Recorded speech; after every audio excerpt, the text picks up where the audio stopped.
Amém, irmãos? Gênesis 39, 20. A palavra de Deus diz assim: E o Senhor de José o tomou e o entregou na casa do cárcere, no lugar onde os presos do rei estavam presos. Assim esteve ali na casa do cárcere. O Senhor, porém, estava com José, e estendeu sobre ele a sua benignidade, e deu-lhe graça aos seus olhos do carcereiro mor. E o carcereiro mor entregou na mão de José todos os presos que estavam na casa do cárcere, e ele fazia tudo o que se fazia ali. E o carcereiro mor não teve cuidado de nenhuma coisa que estava na mão dele, porquanto o Senhor estava com ele, e tudo que ele fazia, o Senhor prosperava. Amém? Feche os teus olhos um minuto, vamos orar a Deus para que Ele possa abençoar e possa falar profundamente conosco nesta noite. Senhor meu Deus, Senhor meu Pai, nós estamos diante da Tua presença, Senhor. Nós pedimos, Senhor, fala conosco através desta palavra, meu Deus, através deste estudo, meu Deus. Manifesta o Teu poder, manifesta, meu Deus, a Tua graça. Ó Espírito Santo, age nos nossos corações, age nas nossas mentes, Senhor. Capacita o Teu povo de receber e, meu Deus, de absorver esta palavra, Senhor. E capacita a mim, Senhor, com sabedoria, que eu possa transmiti-la, Senhor, conforme a Tua vontade. É isso que nós te pedimos e já nós te agradecemos em nome de Jesus. Amém. Amém? Como a gente estava estudando a história de José, José até agora ele passou muita dificuldade. Ele passou muita dificuldade, ele foi invejado pelos seus irmãos e ele foi vendido, né? Os irmãos mentiram dizendo que ele tinha morrido, ele foi comido por um leão ou por uma besta fera, e ele foi vendido para o Egito. E no Egito a gente viu que Deus abençoou ele na casa de Potifar.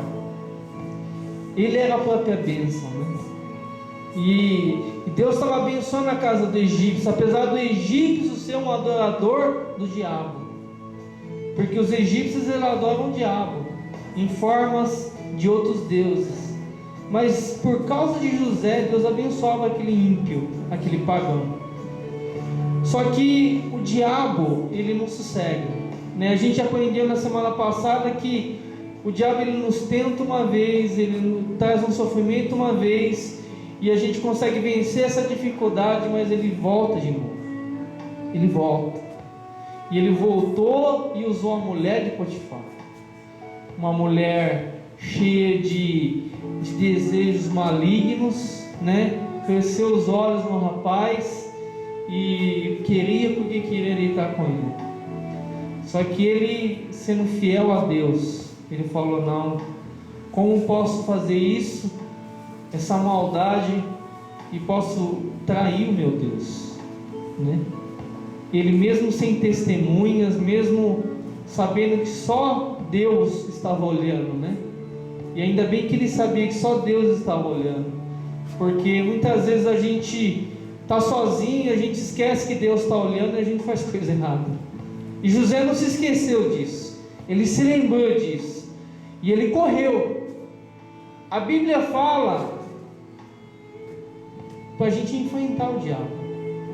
A Bíblia não fala para a gente correr do diabo. O que a Bíblia fala?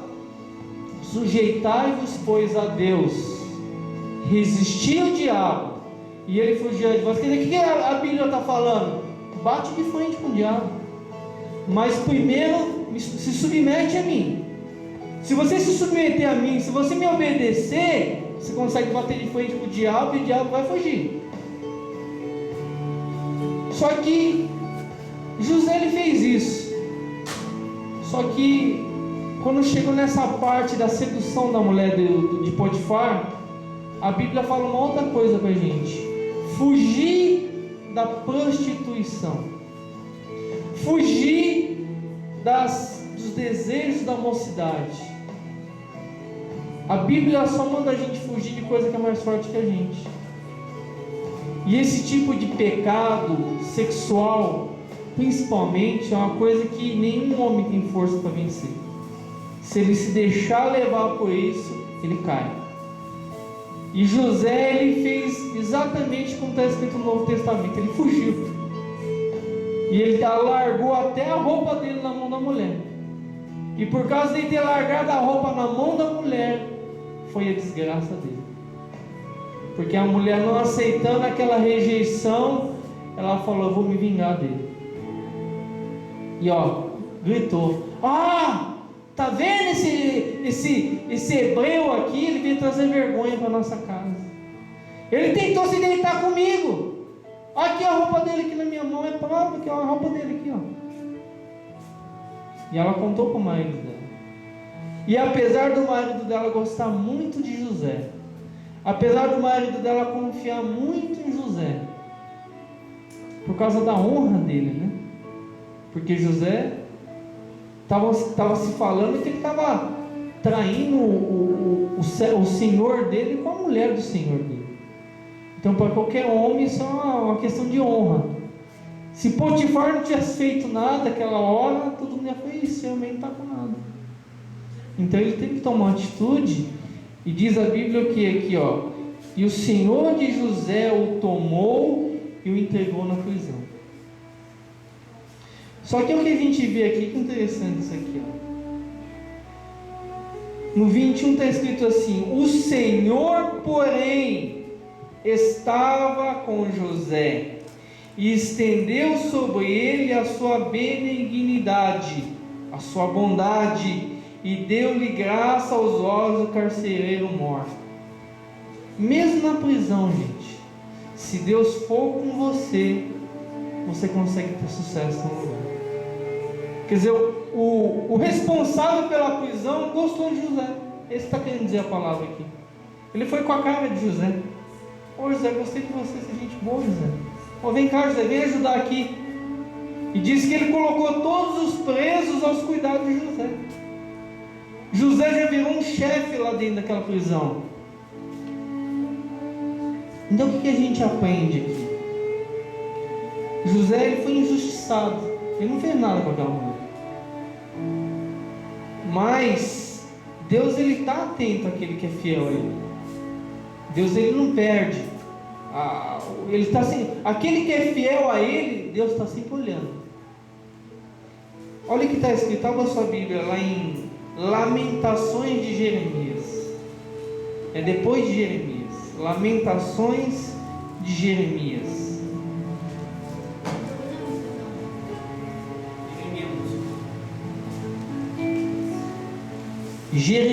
Lamentações de Jeremias 3:59.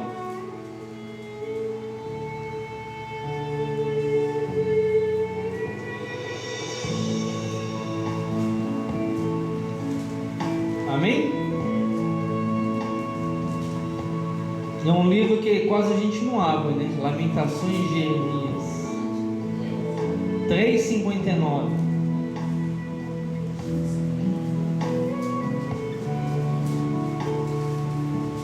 Olha o que está escrito na palavra do Senhor.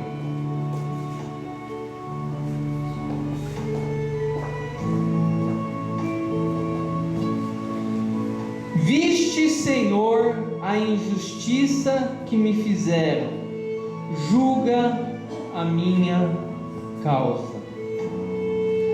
Eu creio que José fez essa oração quando aconteceu aquilo com ele. Deus, me fizeram uma injustiça, julga a minha causa. Senhor, faz alguma coisa. E às vezes eu já passei por injustiça, gente, de você fazer um bem para alguém e a pessoa te apunhala pelas costas, por exemplo. Você nunca esperava aquilo daquela pessoa, e ela foi lá e meteu uma facada nas tuas costas. Aí você fala: por que, Deus? Se eu ainda tivesse feito mal para aquela pessoa, mas fiz bem para ela, por que ela fez isso comigo? E José também ficou inconformado com isso. Mas, irmãos, a gente vai aprender o seguinte: que aquele que é servo de Deus, ele vai passar por muitas injustiças. Qual foi o maior injustiçado da face da terra? Jesus. Jesus, ele foi o mais injustiçado da terra. E o que Jesus falou? O servo não é maior do que o seu Senhor. Se eu passei por isso, vocês também vão passar. Não tem como escapar, gente. Jesus está falando. Abra a tua Bíblia lá em 1 Pedro. A gente vai entender isso. Primeira carta de Pedro 3,14. Abra a sua Bíblia em nome de Jesus. Amém?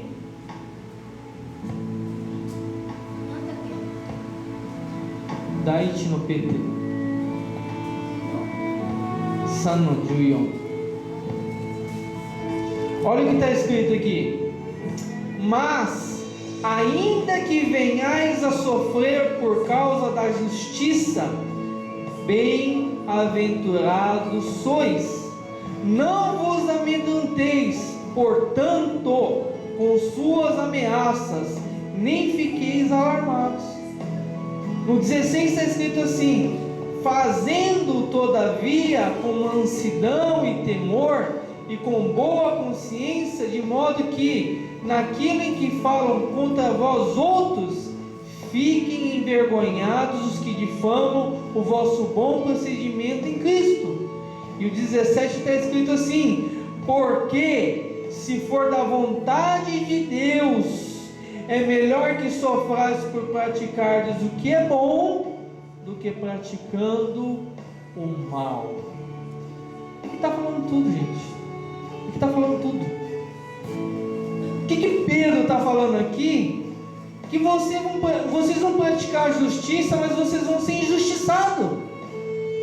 Pedro está falando aqui que a gente tem que fazer tudo com mansidão, com temor e com boa consciência.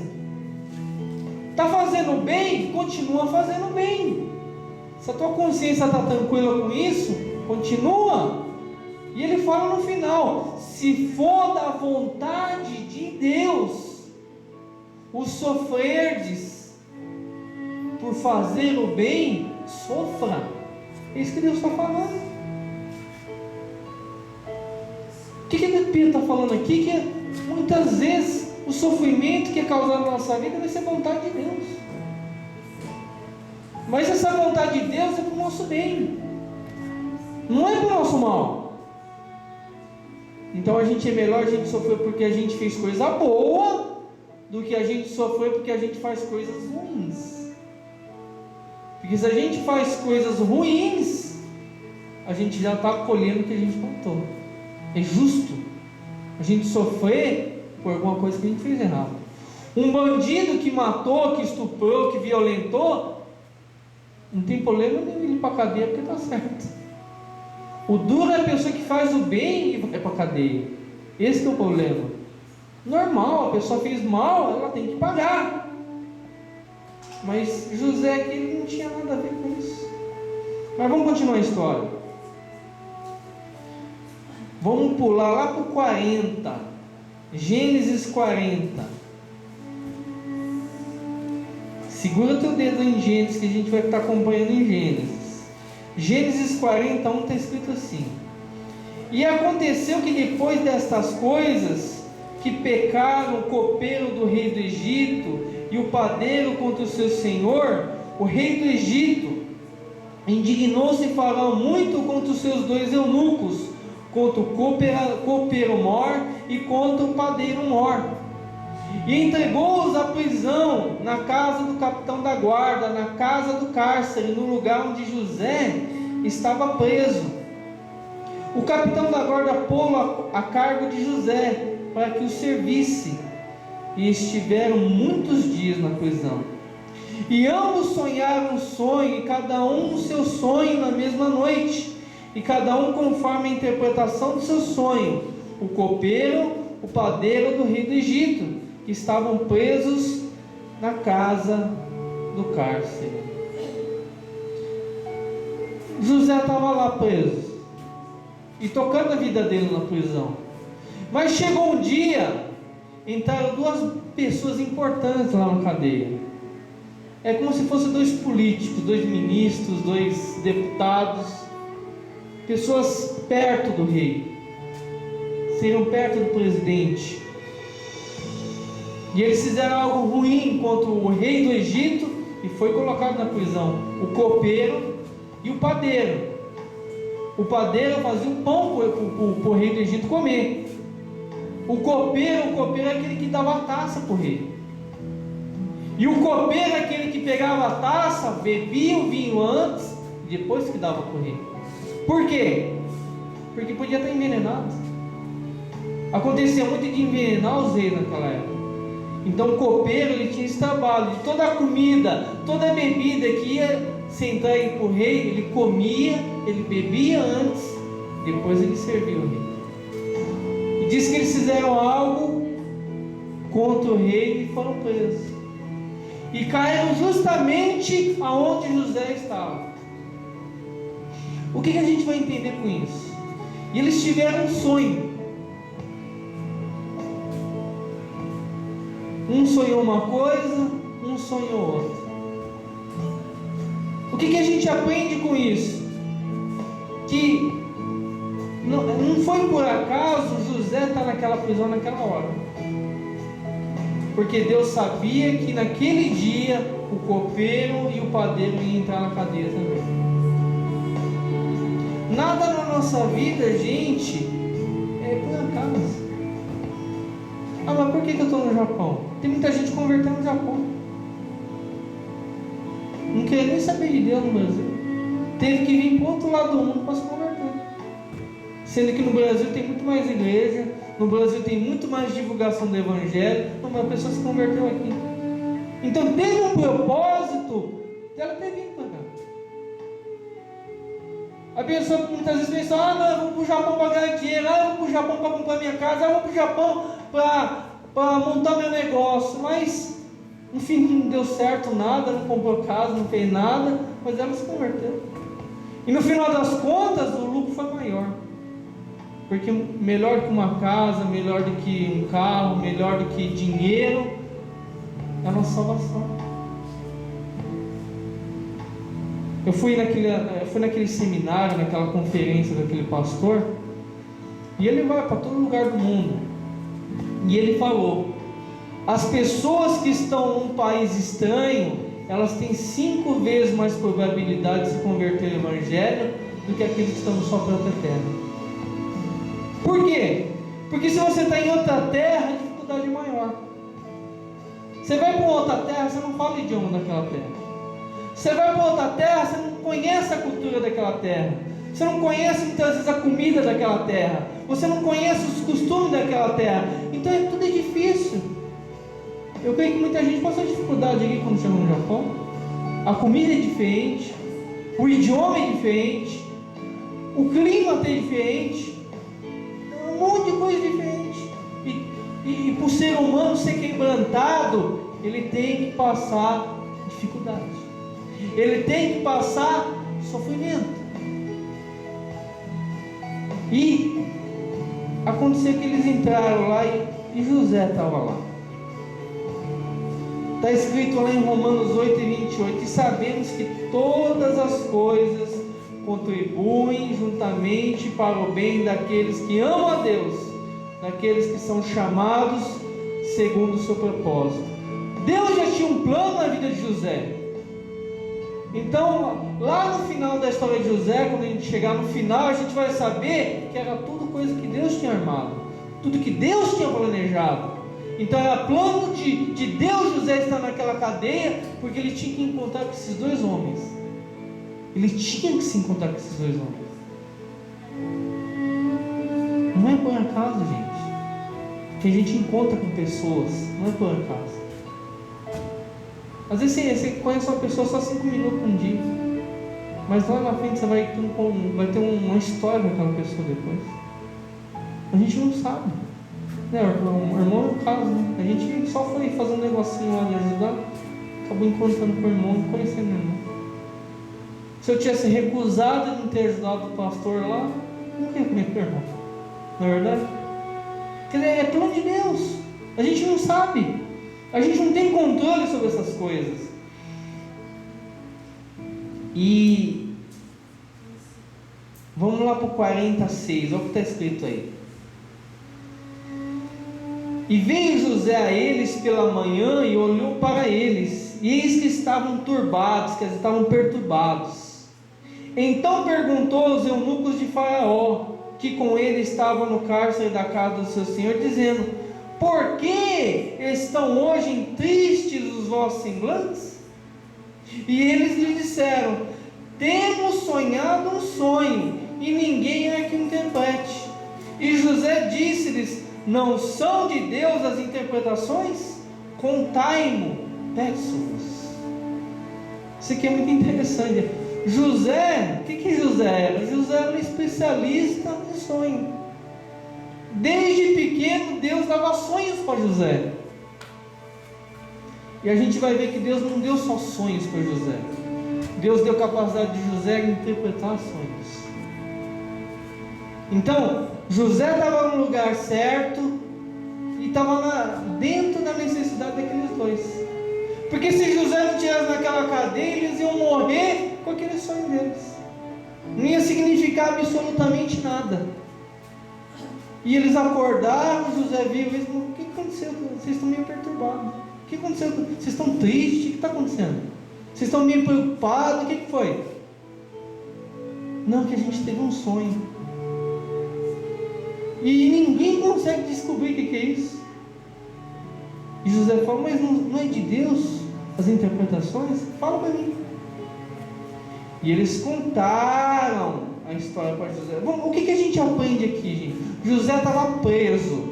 José passou por várias injustiças. Mas aquele que é de Deus, irmão, ele pode estar na prisão, ele pode estar na lama atolado, ele ainda consegue pensar no próximo. O cristão verdadeiro, ele mesmo na dificuldade, ele mesmo na crise, ele consegue pensar no próximo. Muitas vezes a gente passa dificuldade e fala assim: eu estou passando luta, não quero saber de ninguém. E tem muita gente que pensa assim, até nem na igreja. Não, eu já estou cheio de luta, irmão, vai para lá, não quero conversa. José, ele podia falar assim: eu já estou perturbado aqui, não era nem para eu estar preso aqui. Vocês sonharam, eu falei: é de você, mano. Se vira. Não, ele se preocupou com aqueles dois. Ele não conhecia os dois, mas ele se preocupou. O cristão, irmãos, ele tem que ser assim. Vamos aprender isso aqui, ó. Esse texto aqui eu não vou nem pedir você abrir, porque a gente já abriu, já estudou isso aqui. Filipenses 4:4. Paulo, o que ele falou? Alegrai-vos. Outra vez digo, alegrai-vos. Paulo estava na prisão. Paulo estava cheio de ferida nas costas, de tanta açoite que tomou, com cadeias, gemendo de dor. Ele podia falar: minha vida é uma desgraça, e ficar chorando, resmungando dentro da prisão. Não. Ele se preocupou com as pessoas que estão lá fora, com um livro, e escreveu carta aos filipenses. Alegrai-vos, irmãos. Outra vez digo, alegrai-vos. O cara está sofrendo, mas está preocupado com o outro ainda. O verdadeiro cristão, gente, é isso. Por quê? O que quer dizer cristão? Parecido com Cristo. Vamos entender o que Cristo fez? Abra lá em Lucas. Lucas 23:28.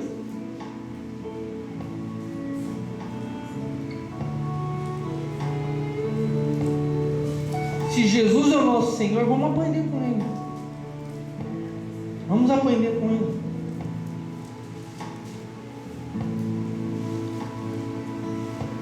Lucas 23:28, olha o que está escrito aí.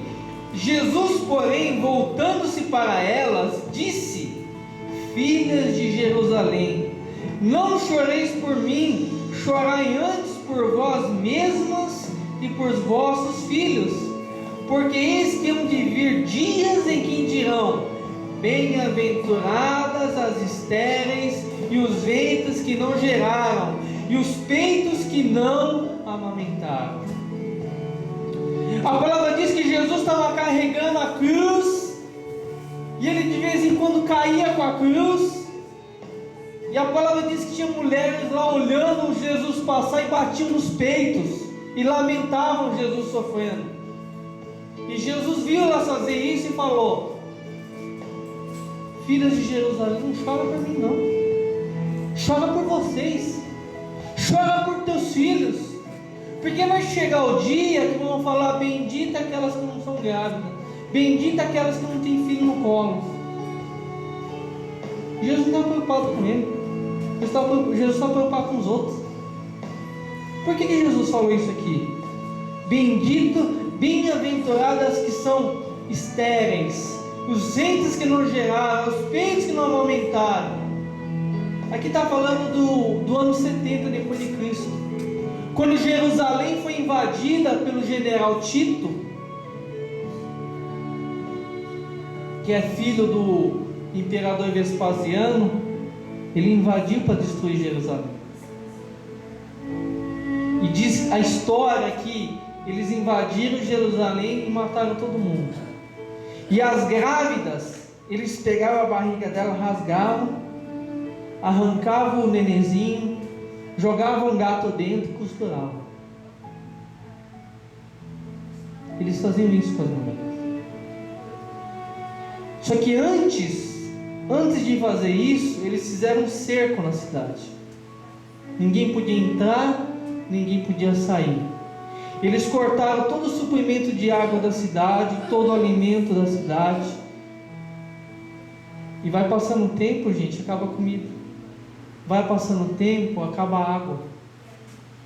Chegou a um tão ponto de desespero, de fome, dentro de Jerusalém, por causa do cerco, que a história diz que mulheres ricas, mulheres que eram ricas em Jerusalém, elas pegavam os seus próprios bebês, degolavam seus bebês, comiam eles, porque não tinha comida, não tinha nada. Mulheres ricas que tinham dinheiro para comprar o que elas quisessem, elas estavam numa tal situação de fome que elas cortavam a cabeça do próprio nenenzinho e comiam os filhos. É por isso que Jesus falou isso: bendita as estéreis, bendita as que não amamentam. É uma coisa terrível, gente. Por que aconteceu isso com Jerusalém? Por que aconteceu isso?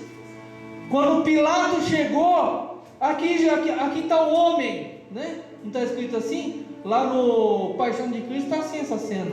Aqui, eis o homem, Jesus todo arrebentado, ó, todo cheio de ferida. Quem que vocês querem que eu solte? Jesus ou Barrabás? Jesus, o rei dos judeus, ou Barrabás? E o que a multidão gritou? Barrabás! E Pilatos falou assim: e o que eu faço com esse Jesus aqui? Crucificam.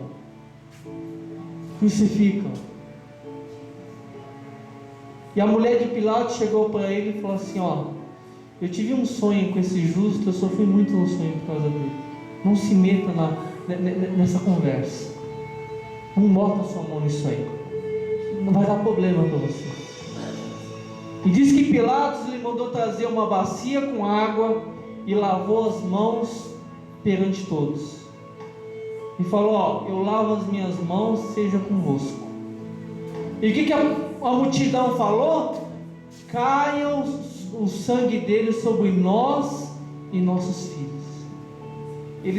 Eles lançaram a própria maldição sobre a vida deles naquela hora. Quando a multidão gritou assim: caia o seu sangue sobre nós e nossos filhos, a maldição foi feita. E caiu o sangue mesmo, que depois matou todos. Diz que quando Tito invadiu Jerusalém, 1 milhão de judeus morreram. 1 milhão. Então a gente tem que tomar muito cuidado com o que a gente fala. Tem gente que zomba de Deus, né? Que fala qualquer coisa de Deus. Depois a gente vê a pessoa morta no outro dia, morreu. Não se brinca com as coisas de Deus. Não se brinca. Mas vamos continuar. Então a gente que é cristão, o que a gente pensa no outro? A gente pensa no outro. Mas vai lá no 40:20, vamos acompanhar lá, vamos continuar a história de José. Gênesis 40:20 está escrito assim: e aconteceu que ao terceiro dia, o dia do nascimento de Faraó, que fez um banquete a todos os seus servos, e levantou a cabeça do copeiro mor, e a cabeça do padeiro mor no meio de seus servos, e fez tornar o copeiro mor ao seu ofício de copeiro, e este deu o copo na mão de Faraó. Mas o padeiro mor enforcou, como José havia interpretado. O copeiro mor, porém, não se lembrou de José, antes se esqueceu dele. Isso é uma coisa terrível, gente. Isso aí, eu posso falar que eu e minha esposa, a gente tem passado muito isso. É você estender a mão para uma pessoa, é você ajudar uma pessoa, e acontecer como o copeiro fez aqui, se esqueceu de José. Hoje em dia as pessoas são assim. Você ajuda elas, elas vêm, pede pelo amor de Deus para você ajudar elas, e depois que você ajudou, elas esquecem. Elas esquecem de você. Elas te abandonam. O homem esqueceu de José. Graças à interpretação de José, o homem estava vivo. Ele teve a certeza que ia continuar vivo. E José falou assim: quando você estiver lá com o rei, lembre-se de mim. Ele não lembrou, não. Hoje, o ser humano hoje é igualzinho, ele só pensa no próprio nariz. Venha a mim, ao teu reino nada. Eu quero que você me ajude. Não, mas depois você se vira. Não é assim? As pessoas são assim. Mas o cristão não pode ser assim, gente. Jesus, ele ensinou. Olha o que está escrito. O cristão, ele tem que ajudar, e ele não tem que esperar nada de ninguém. Porque se você espera alguma coisa de alguém, você se decepciona. Olha o que está escrito lá na sua Bíblia, em Lucas.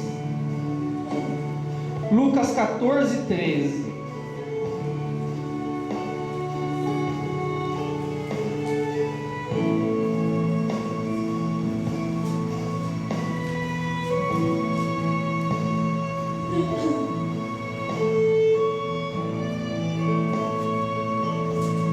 Amém? Olha o que está escrito na palavra do Senhor. Mas quando der um banquete, convide os pobres, os aleijados, os mancos, os cegos. Feliz será você, porque esses não têm como retribuir. A sua recompensa virá na ressurreição dos justos. O cristão tem que ser assim, gente. Vai ajudar alguém? Ajude. Não fique esperando que algum dia a pessoa vai te ajudar ou vai se voltar para você. Não espere isso. Faça esperando nada. Jesus está mandando falar: ajuda esse tipo de gente aqui. Se a pessoa não vai conseguir te ajudar, não vai conseguir retribuir nada para você. Faça sem pensar no interesse. Hoje em dia, infelizmente, a sociedade está desse jeito. Hoje não existe mais amigos. Hoje existe pessoas úteis para a gente, né? A gente fala amigo, não, mas ela é amiga porque ela é útil para mim. Porque quando ela não for mais útil para mim, ela deixa de ser minha amiga. Hoje em dia as pessoas são assim, tem interesse. Eu vou te ajudar porque eu sei que você vai ter como me ajudar depois. Não, Jesus falou que não é assim que funciona. Mas vamos continuar a história de Jesus. Vai lá no 41:1. Gênesis 41:1. Olha o que está escrito aqui. E aconteceu que, ao fim de 2 anos inteiros, Faraó sonhou, e eis que estava em pé junto ao rio, e eis que subiam do rio 7 vacas, formosas à vista, gordas de carne, e pastavam no prado. E eis que subiam do rio, após elas, outras 7 vacas, feias à vista, magras de carne, e paravam junto às outras vacas na praia do rio. E as vacas feias à vista e as magras de carne comiam as 7 vacas formosas à vista e gordas. Então acordou Faraó. Depois dormiu e sonhou outra vez. E eis que brotavam de um mesmo pé 7 espigas cheias e boas. E eis que 7 espigas miúdas e queimadas do vento oriental brotavam após elas. E as espigas miúdas devoravam as espigas grandes e cheias. Então acordou Faraó, e eis que eram sonhos. E aconteceu que pela manhã o seu espírito perturbou-se, e enviou e chamou todos os adivinhadores do Egito, e todos os seus sábios. E Faraó contou-lhes os seus sonhos, mas ninguém havia que os interpretasse a Faraó. Então falou o copeiro-mor a Faraó, dizendo: dos meus pecados me lembro hoje. Estando Faraó muito indignado contra os seus servos, e pondo-me sob prisão na casa da guarda, a mim e ao padeiro-mor, então sonhamos um sonho na mesma noite, eu e ele, cada um conforme a interpretação de seus sonhos sonhamos.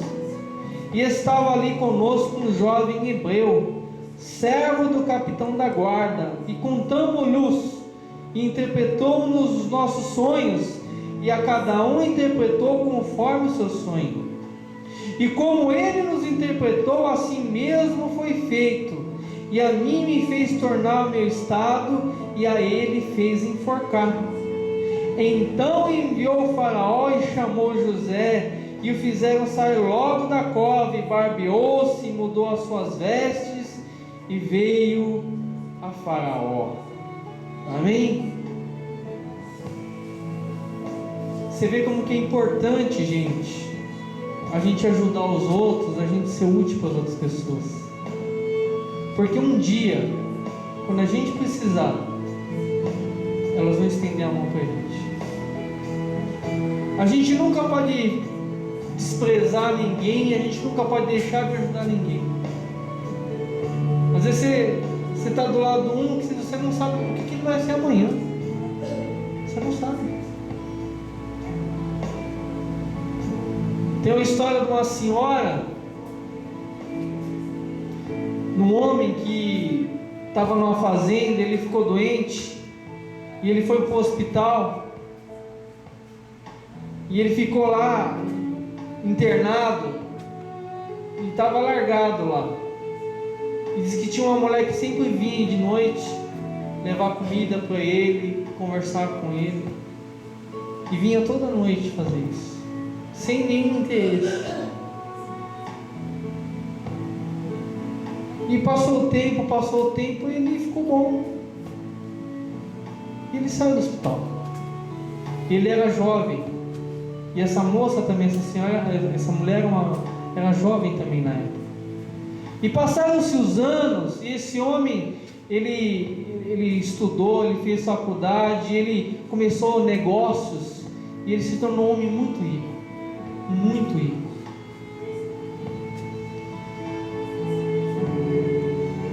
E essa mulher que ajudou ele no passado, ela pegou um câncer, ela pegou uma doença muito grave. E ela foi levada às pressas para o hospital. Só que ela não tinha condição de pagar esse hospital. E era muito caro o tratamento dela. Só que por cargas d'água, esse homem que um dia foi ajudado por essa mulher, ele ficou sabendo disso. E ficou sabendo que era ela. E ele chegou no hospital e pagou tudo para essa mulher. Pagou todo o tratamento dela. Pagou tudo. Falou: ó, tudo por minha conta. Essa história mostra, gente, que a gente não sabe o dia de amanhã. Hoje você estende a mão para alguém que às vezes você fala assim: ah, esse aí não é ninguém. Mas você não sabe o que ele vai se tornar amanhã. José, ele estendeu a mão para o copeiro aqui. E o copeiro chegou diante do rei, voltou a ser o copeiro do rei. Apesar de ele ter se esquecido na hora, passou os anos, quando teve essa oportunidade que o faraó também sonhou, ele lembrou dos meus pecados. E pecou, né? Esqueceu de José, né? José ajudou ele.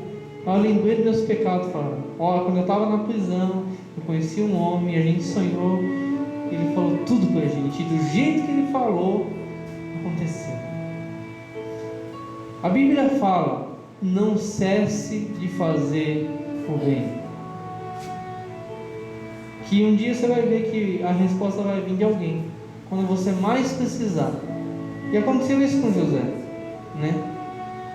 E o que acontece? Abra sua Bíblia lá em Eclesiastes, para a gente entender isso, da gente plantar hoje, porque talvez lá no futuro a gente vai colher uma coisa boa. Eclesiastes 11:1. Abra sua Bíblia. Ah, não,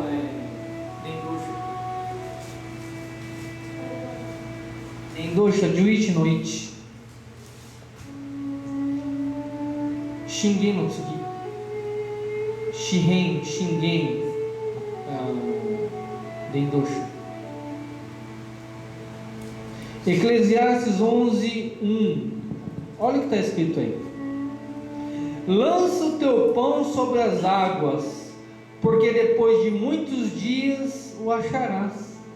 Reparte com 7, e ainda até com 8, porque não sabes que mal haverá sobre a terra. Lança o teu pão sobre as águas. Faça o bem, porque um dia esse bem vai voltar para você. Um dia você vai ter aquele pão de volta. Reparte com 7, até com 8. Ajuda bastante gente, porque um dia esses vão te ajudar quando você precisar. Lá Jesus ele contou uma parábola, a parábola do servo esperto, né? O Senhor falou para ele: ó, me falaram que você está me roubando, então você não vai ficar mais cuidando das minhas coisas, você está fora. E ele falou para si mesmo: e agora? Eu vou perder o emprego, eu não sei trabalhar com enxada na mão, eu mendigar tenho vergonha, o que eu vou fazer agora? E diz que ele foi lá nos devedores do senhor dele e falou: você está devendo 80? Marca 50 e vamos fechar aqui. Falou: qual? Está devendo 50? Marca 30 e vamos fechar aqui. E diz que ele fez amizade com esses devedores do senhor dele. E se de fato ele fosse mandado embora, ele podia pedir ajuda para eles, que aliviou a dívida deles. E no final dessa parábola está escrito assim: os filhos, como que ele diz? Os filhos do diabo, vamos dizer assim, os filhos desse mundo, são mais hábeis que os filhos de Deus. Às vezes as pessoas que estão no mundo, elas são mais inteligentes, elas são mais sábias que a gente. Elas sabem sair de uma situação difícil e ruim. Muitas vezes eles são mais sábios que os próprios cristãos. Às vezes o cristão não tem sabedoria de fazer as coisas, mas Deus está ensinando aqui: lança o teu pão sobre as águas, porque depois de muitos dias o acharás. Amém? Agora vamos estar terminando aqui. Vai lá para o Gênesis, volta no Gênesis 41:28.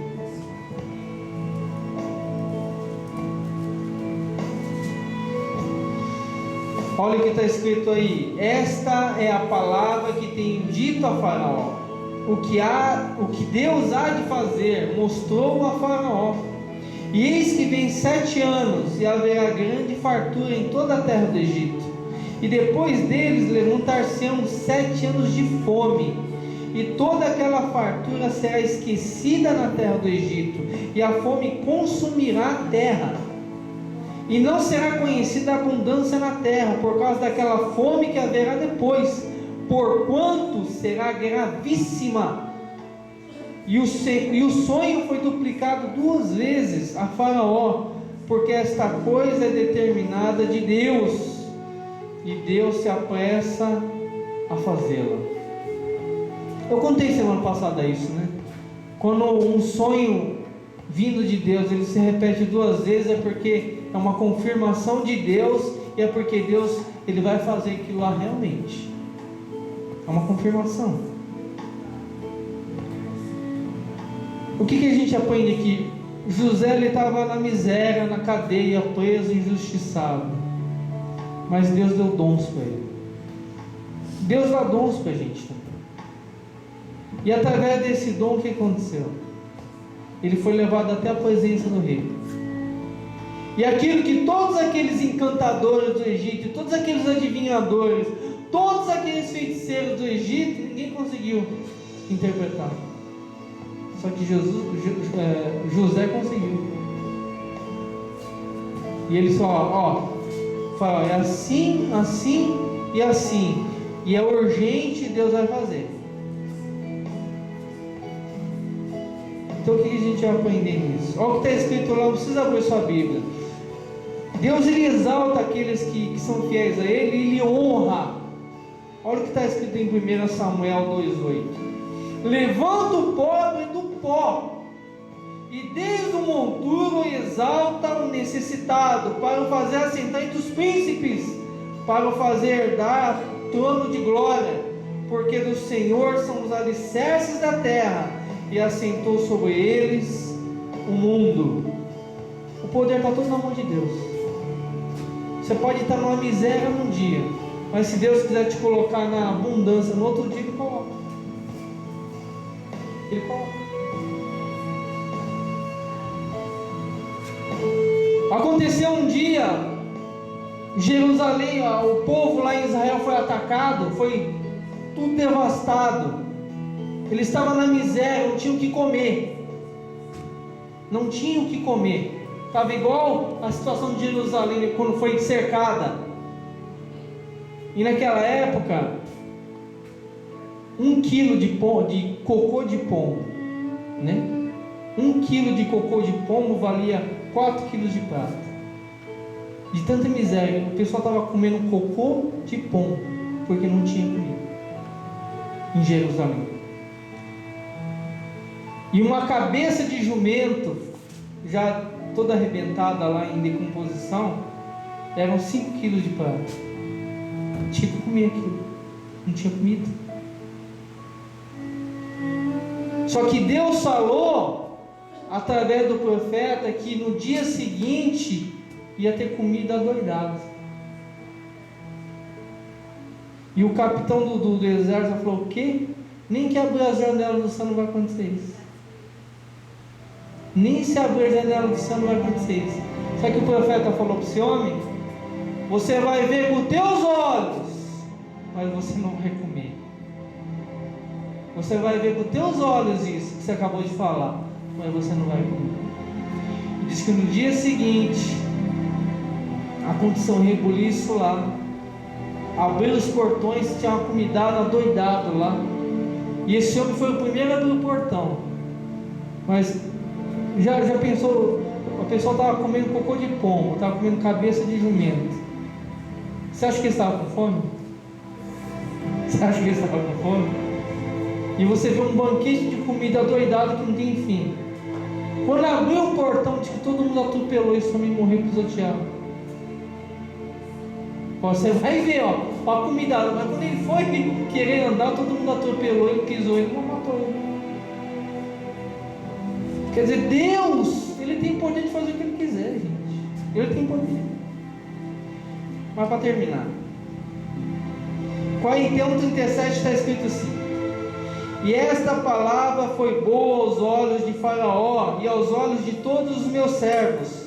E disse Faraó a seus servos: acharíamos um varão como este, em quem haja o Espírito de Deus? Depois disse Faraó a José: pois que Deus te fez saber tudo isso, ninguém é tão inteligente e sábio como tu. Tu estarás sobre a minha casa, e por tua boca se governará todo o meu povo, e somente no trono eu serei maior que tu. E disse mais Faraó a José: vês aqui o tenho posto sobre toda a terra do Egito. E tirou Faraó o anel do dedo da sua mão, e pôs na mão de José, e o fez vestir das vestes de linho fino, e pôs um colar de ouro no seu pescoço, e o fez subir no segundo carro que tinha, e clamavam diante dele: ajoelhai. Assim pôs sobre toda a terra do Egito. E disse Faraó a José: eu sou Faraó, porém sem ti ninguém levanta a mão, o seu pé em toda a terra do Egito. E chamou Faraó o nome de José Zafenate Paneá, e deu-lhe por mulher a Senate, filha de Potífera, sacerdote de On. E saiu José por toda a terra do Egito. Você vê o que é fidelidade com Deus, né? O cara está na miséria, o cara se torna o cabeça de tudo. Esse é o nosso Deus. Tá, eu não sei se alguém já assistiu o filme de José. Eu me emociono muito quando eu vejo a história de José, sabe? O filme assim. Porque é uma coisa que... Mas Deus ele só faz isso, gente, com quem é fiel com Ele a 100%. Aí Deus ele transforma da água para o vinho. Esse não foi o primeiro milagre de Jesus? Lá na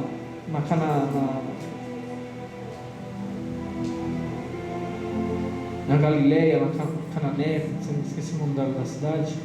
O primeiro milagre de Jesus foi esse: transformar da água para o vinho. Um pecador para se tornar um cristão é a coisa mais difícil que tem, gente. É a água para o vinho, é completamente diferente. É por isso que a dificuldade nossa aqui. A gente podia encher de gente aqui, mas ia só encher de gente. Mas se você quiser ter cristão, vai ser difícil. Só Deus trabalhando, só Deus agindo no coração das pessoas. Mas José é um exemplo desse, gente. Ele não tinha Bíblia, ele não tinha tudo isso que a gente tem sobre Deus, ele não tinha toda essa parafernália de coisas que a gente tem para conhecer a Deus. Ele conseguia ser fiel com Deus mesmo assim. Isso é um exemplo para a gente. É um exemplo. Igual foi Abraão, igual foi tantos homens de Deus. Então que a gente venha guardar no nosso coração isso, gente. Se a gente for fiel a Deus, Deus ele vai nos exaltar. Ele vai nos colocar assentado junto com os príncipes. Amém? Então que você possa guardar isso no teu coração. E semana que vem a gente vai continuar a história de José. A história de José é cumprida. Porque a história de José ela tem muita coisa para ensinar para a gente. Não é simplesmente você bater o olho e que historinha bonitinha, não. Tem muita coisa. Se você cavar, vai ter mais ainda. Mas que a gente venha guardar isso nesta noite, que a gente possa ser fiel a Deus e que através disso Ele possa exaltar as nossas vidas, para que Ele venha a ser honrado, para que Ele venha a ser glorificado. Amém? Se coloque de pé nesta hora. Vamos agradecer a Deus por esta palavra, por esse estudo que nós recebemos aqui nesta noite. Que Deus possa estar agindo no nosso coração, nas nossas vidas, que a gente possa caminhar como José caminhou. Ele foi fiel a Deus a todo momento. E ele sofrendo, ele não reclamou, ele não murmurou, ele continuou sendo fiel, ele continuou fazendo as coisas certas. E na hora certa Deus exaltou ele. Na hora certa Deus mudou a vida dele. Amém? Senhor, meu Deus e meu Pai, nós queremos louvar o Teu nome, nós queremos Te engrandecer por todas as coisas, Senhor. Sem Ti, meu Deus, nada somos, nada podemos. E nessa noite aprendemos que, meu Deus, todas as coisas estão nas Tuas mãos, Senhor. Que, meu Deus, na vida daqueles que Te servem, meu Deus, não há coincidências, não há casos. Que tudo está conforme o Teu plano, tudo conforme está o Teu propósito, tudo está conforme o que o Senhor tem especificado, Senhor. Como está escrito lá em Romanos, todas as coisas, todas, boas ou ruins, elas cooperam para o bem daqueles que Te amam. E tudo que o Senhor coloca, e tudo que o Senhor faz, se cumpre. A Tua palavra diz, Senhor, agindo Deus, quem impedirá? Ninguém pode impedir Tua mão, Senhor. E que, meu Deus, da mesma forma, Senhor, venhamos aprender com José, e que possamos, Senhor, ser fiéis a Ti, Senhor.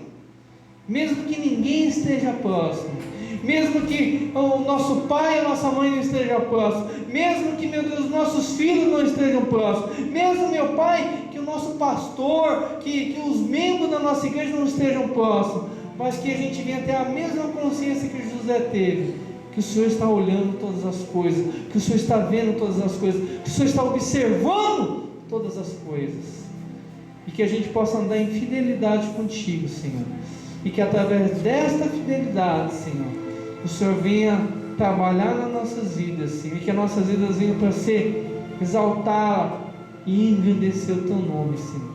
Nós queremos Te agradecer, Te louvar por mais este culto, por mais esta noite, Senhor, e que essa palavra possa estar guardada no nosso coração. Fortalece as nossas vidas, nos capacita e nos guia a cada dia. É isso que nós Te pedimos, em nome de Jesus. Amém e amém.